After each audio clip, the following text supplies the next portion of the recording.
7h20, confirmando 7h20, quadro check-up no rádio, hoje recebendo o médico cardiologista, Dr. Wander Weyden. Seja bem-vindo, Dr. Wander, que é o nosso Panorama 95, bom dia. Bom dia, Marcos, bom dia, Geraldinho, bom dia a todos os nossos ouvintes do Panorama 95. E é uma satisfação estar aqui mais uma vez no check-up no rádio. Eu sou, antes de, assim que sentou, disse, eu vou ali tomar um copo d'água. Eu perguntei, água faz bem ao coração? Sim, e a resposta foi, como para todos os órgãos, faz muito bem sim. Desde que não exagerar, eu me lembro de uma informação que constava de um dos livros de medicina da época da faculdade, que dizia que o limite de produção de urina do nosso corpo era de em torno de 16 litros aproximadamente. Então, se alguém tomar mais, se alguém se dispuser a isso, não sei por que razão, provavelmente por razões psiquiátricas, mas se alguém quiser e tentar tomar mais do que 16 litros de água por dia, ele vai sobrecarregar os rins e, obviamente, não vai fazer bem para a saúde. Algumas outras pessoas, por razões médicas, por problemas, por exemplo, cardíacos ou problemas renais, também têm uma restrição da sua ingestão de água. Mas, de uma forma geral, nós somos feitos 70% de água. Então, eu, baseado no meu peso, eu peso aproximadamente 63 quilos de água. Então, a gente não tem como achar que a água nos faz mal. Só em casos muito particulares que a pessoa precisa restringir a hidratação, mas para a maioria das outras situações, a água faz bem sim e é muito recomendado. Mas o nosso tema de hoje não é sobre água, né? No final das contas vai ser. Lá na parte do tratamento vai ser. Vamos falar hoje sobre nefropatia por contrastes, e aí? Exatamente. A gente resolveu trazer esse tema. O nome nefropatia é doença dos néfrons ou doença dos rins. E, a princípio, tem muita relação com o rim, mas a gente trouxe porque é uma condição que é vivenciada na prática por pacientes que têm doenças cardíacas. Eles podem apresentar essa nefropatia induzida por contraste. O que vem ser isso, a nefropatia induzida por contraste? É uma perda da função dos rins, ou seja, os rins eles diminuem a sua função, eles não param de funcionar, mas eles diminuem a sua função devido a uma sobrecarga, vamos dizer assim, de um contraste que é utilizado para fazer determinados exames complementares. Os exames complementares mais comumente associados a isso são as tomografias com contraste e as angiografias. Dentro da cardiologia, a angiografia mais comumente utilizada é a cineangiocoronariografia, que é conhecida pelo seu apelido de cateterismo cardíaco.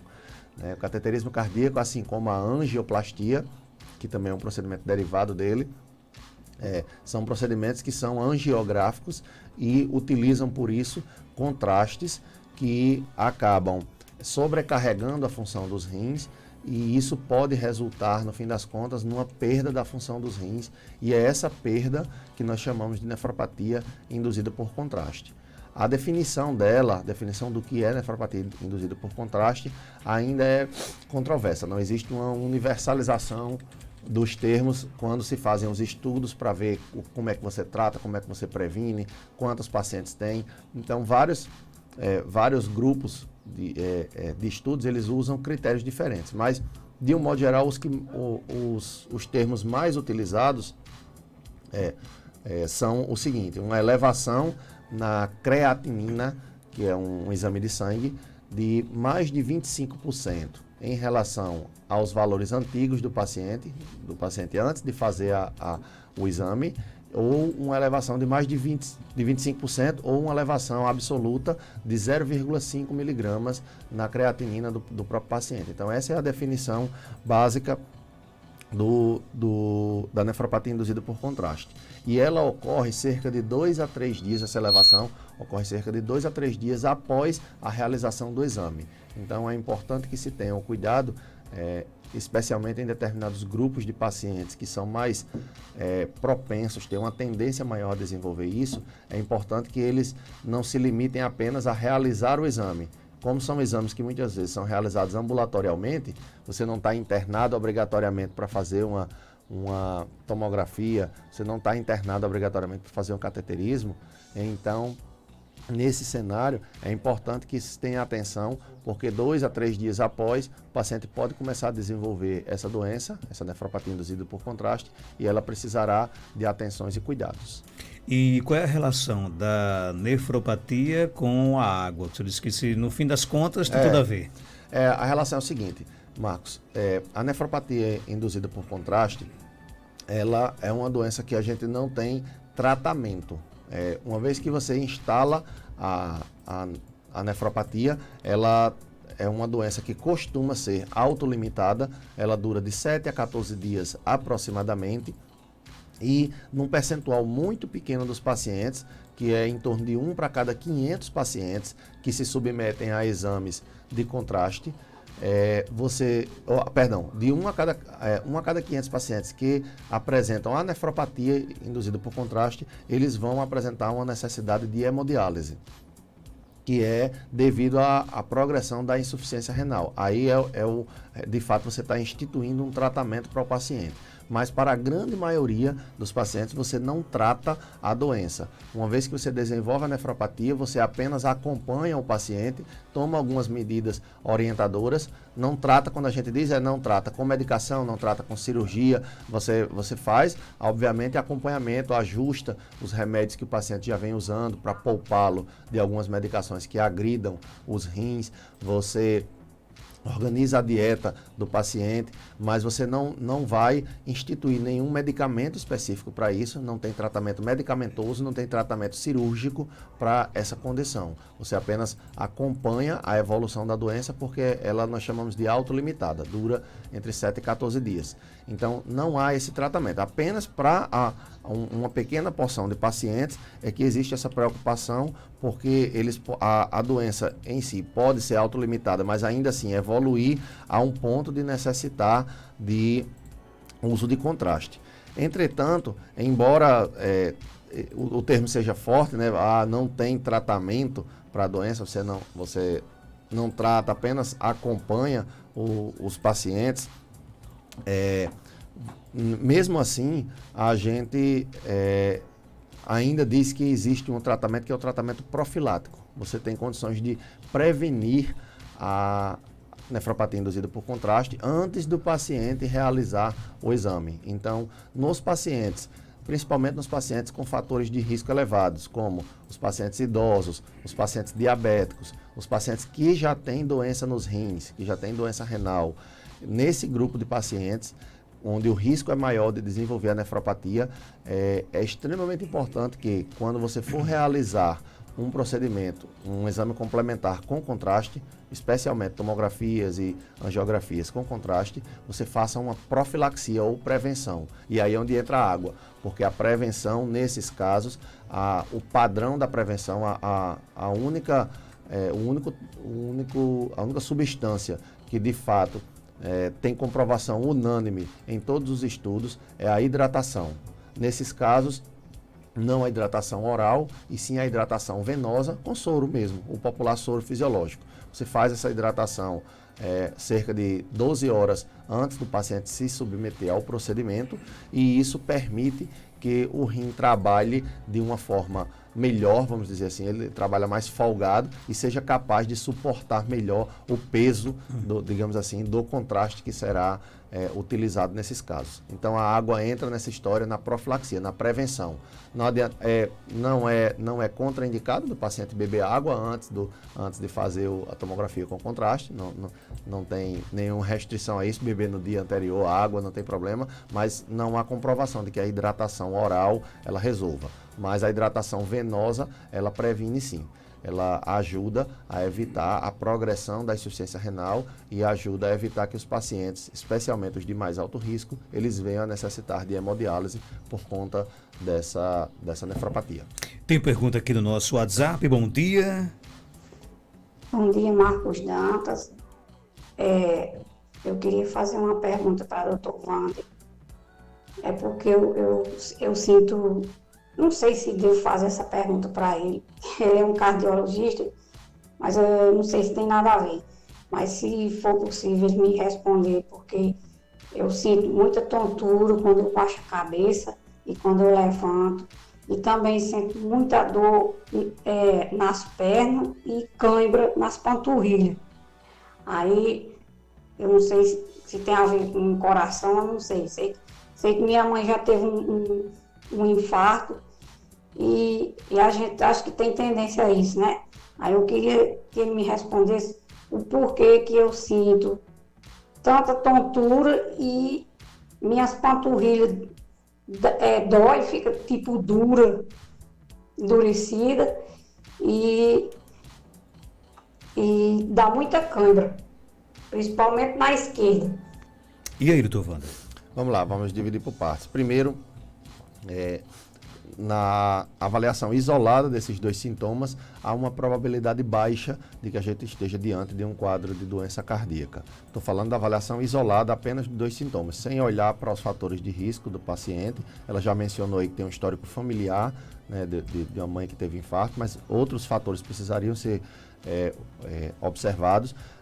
Precisaria ser observado um histórico anterior da paciente, se já teve alguns outros sintomas que pudessem ter alguma ligação com doenças do coração, mas olhando isoladamente apenas para as duas queixas, sem mencionar todo o histórico anterior do paciente, a tontura e a dor nas panturrilhas não são queixas que levantam logo de cara a possibilidade de doença do coração.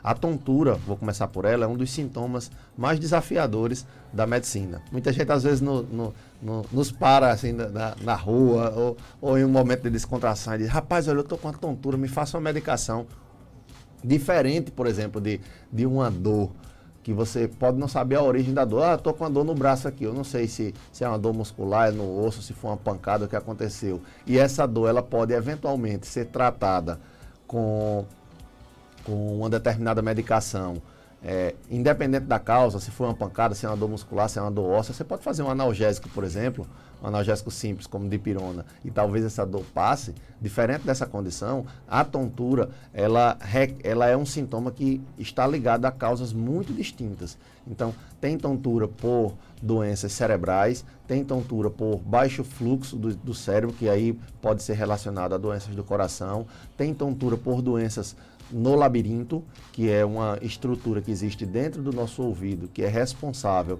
pelo nosso equilíbrio, e esse labirinto, quando está afetado, ele pode causar esses sintomas de tontura, e é o que popularmente todo mundo agrega num nome só, que é labirintite, mas nem tudo é labirintite, é uma das formas de doença do labirinto, embora existam várias outras. Então existem várias causas de tontura, e você tratar uma causa, por exemplo, pode não resultar, você fazer uma tentativa de tratamento às cegas, sem tentar pelo menos determinar qual é a origem do problema, pode não resultar em benefícios para o paciente, porque você pode não estar apontando para o local certo. Eu tenho uma tontura, faça o quê? Não, tome esse remédio, não faça isso. Se a gente tentar determinar de onde vem de fato.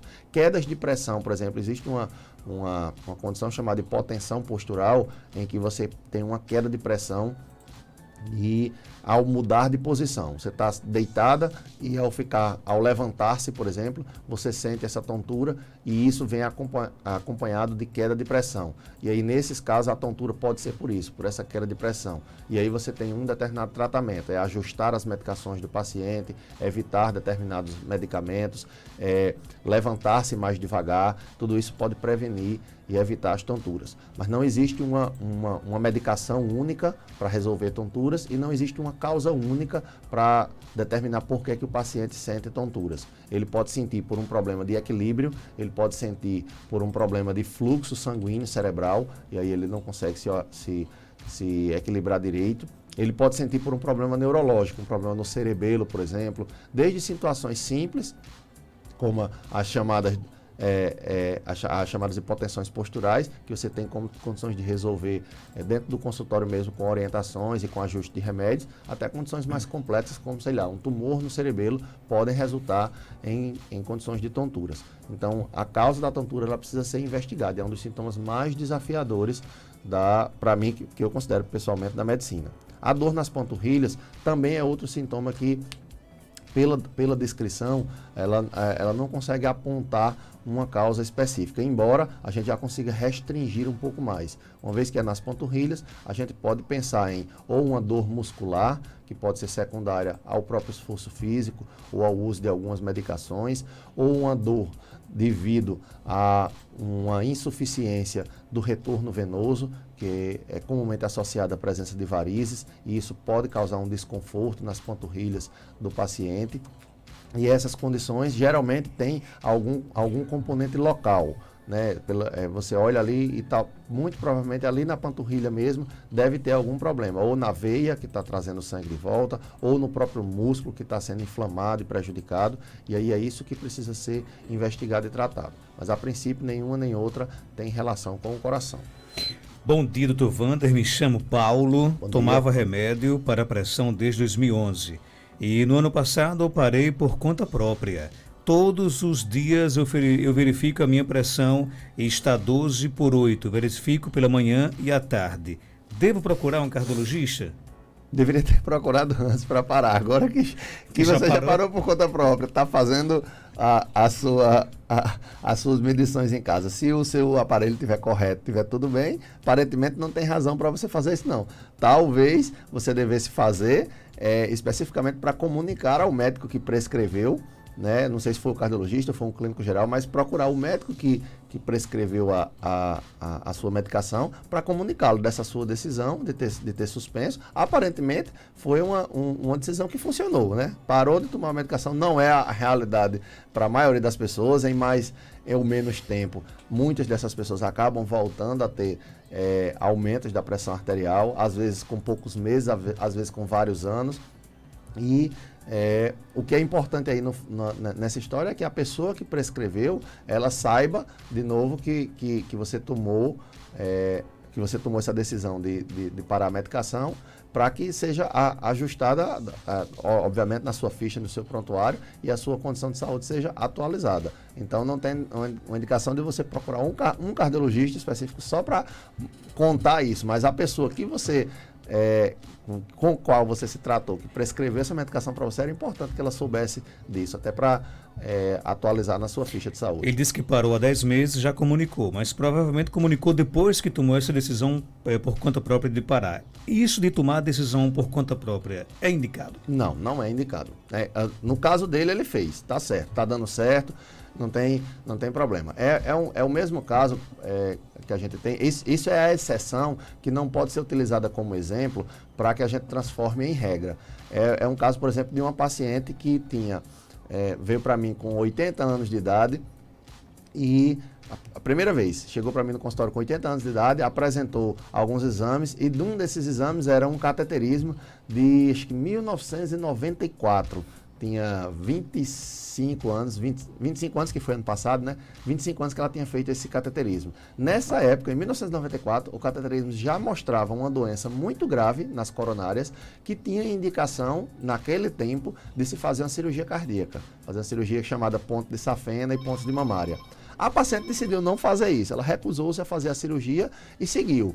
E aí ela me pergunta se tomou a decisão correta. Aí eu disse para ela dentro do consultório, agora, depois de 25 anos que a senhora não fez a cirurgia e está aqui viva, contando a história e está relativamente bem, eu digo para a senhora tomou a decisão correta. Se a senhora tivesse me perguntado isso em 1994 e eu fosse médico na época, que eu não era, né, a senhora me perguntasse em 1994, eu iria dizer que não, porque a gente não sabe o futuro. No caso da senhora, foi um caso que deu certo. É a mesma coisa desse nosso ouvinte Paulo. Ele está há 10 meses, a pressão dele se mantém bem, pelo que eu estou entendendo, ele está bem de saúde. Então é um caso que, olhando para trás, a gente vê que deu certo. Mas não é uma conduta recomendada para as outras pessoas, porque a gente não sabe o que acontecerá com essas outras pessoas no futuro. Então o mais correto mesmo é você procurar o seu médico, explicar as suas razões pelas quais quer parar de tomar medicação e conversar com ele. Olha, você fez esse remédio, mas eu não queria, eu não gosto de tomar remédio, eu não estou me sentindo bem com ele, minha pressão já está controlada. Eu gostaria de conversar para a gente tentar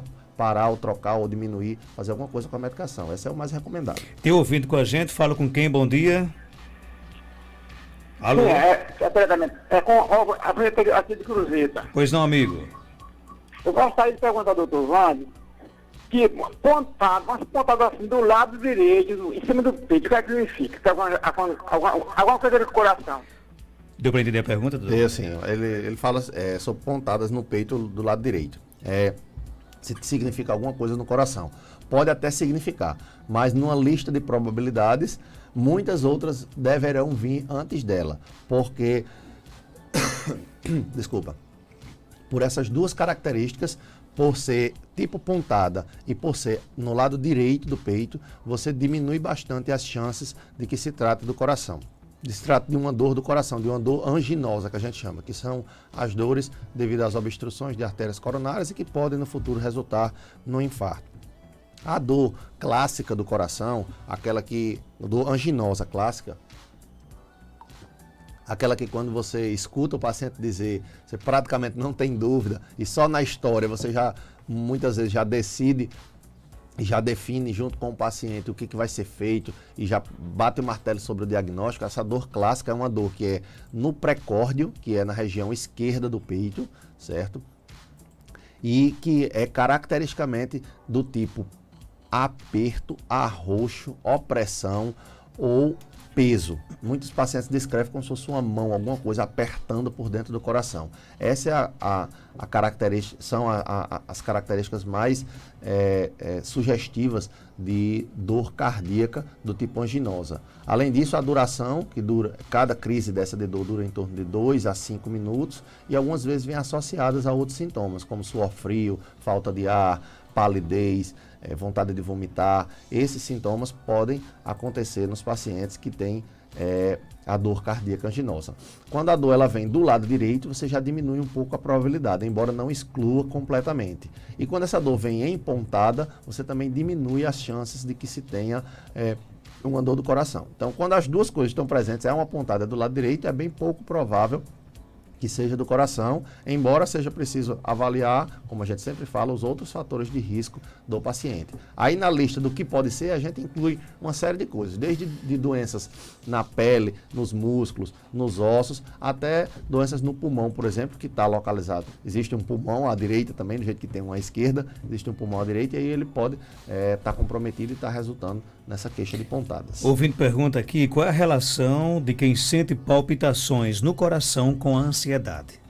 Existe muita relação. Embora eu tenha, particularmente, eu tenha uma conduta um pouco mais receosa em relação a definir, mesmo quando o próprio paciente sugere, porque a gente muitas vezes não consegue determinar de verdade se a ansiedade ela é o fator causal, ou seja, ela é quem causou as palpitações, ou se ela é apenas um fator precipitante, ou seja, o paciente tem uma predisposição a desenvolver uma doença e aí, por conta da ansiedade, aí a doença apareceu, se manifestou, mas não foi a ansiedade que causou.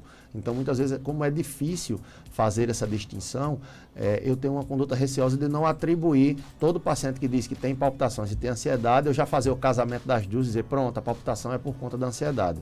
Por quê? Porque existem outras doenças e que podem ser diagnosticadas, nesse caso, com exames complementares, como arritmias e outras doenças cardíacas, que podem resultar nessa queixa de palpitações. E aí, o que acontece? O paciente tem a arritmia, quando apresenta a crise da arritmia, ele sente as palpitações e, se ele estiver estressado, se ele estiver ansioso, existe uma descarga do sistema nervoso autônomo, tem uma descarga de adrenalina no paciente e isso pode aumentar a arritmia do paciente naquele momento e ele sentir as palpitações. Então, existe uma relação, sim, entre a ansiedade e as palpitações, mas não é apenas de causa. Não é só que a ansiedade sempre é causa das palpitações. Ela também pode, a ansiedade, fazer com que apareça, se manifeste a doença que já existia dentro do coração e que estava ali escondida, certo? Bom dia. Eu gostaria de saber do Dr. Wander, o meu marido tem um suor noturno, continua com suor noturno, se tem alguma coisa a ver com o coração. E aí, Dr. Wander? Bom, existem algumas doenças que podem, de fato, se comportar com sudorese noturna, mas a sudorese noturna isolada, ela normalmente não é associada a doenças do coração. Se o paciente não estiver sentindo mal-estar, não estiver apresentando queda de pressão, não estiver sentindo dor no peito, é bem menos provável que ele apresente essa sudorese noturna por doença cardíaca. Normalmente, a sudorese, ela costuma ser um sintoma relacionado a doenças do coração em conjunto com outros sintomas. Isoladamente, é bem menos provável. Dr. Wander Weyden, médico e cardiologista, está na Clínica São José, na Rua Terezinha Leite, 1883, bairro Peneda, ali pertinho do 1º Batalhão de Engenharia e Construção. Anota aí os telefones de contato: 99422 3138, 99431 0681. Até quinta-feira, se Deus quiser. Até quinta, Marcos. Obrigado.